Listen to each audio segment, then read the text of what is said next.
Frères, menez votre vie dans le Christ Jésus, le Seigneur, tel que vous l'avez reçu. Soyez enracinés, édifiés en lui. Restez fermes dans la foi comme on vous l'a enseigné. Soyez débordants d'actions de grâce. Prenez garde à ceux qui veulent faire de vous leur proie par une philosophie vide et trompeuse, fondée sur la tradition des hommes, sur les forces qui régissent le monde, et non pas sur le Christ. Car en lui, dans son propre corps, habite toute la plénitude de la divinité. En lui, vous êtes pleinement comblés, car il domine toutes les puissances de l'univers. En lui, vous avez reçu une circoncision qui n'est pas celle que pratiquent les hommes, mais celle qui réalise l'entier dépouillement de votre corps de chair. Telle est la circoncision qui vient du Christ.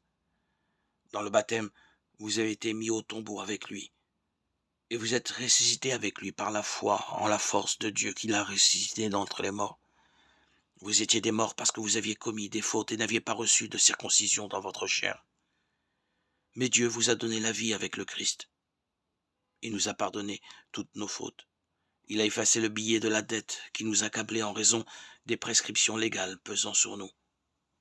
Il l'a annulé en le clouant à la croix.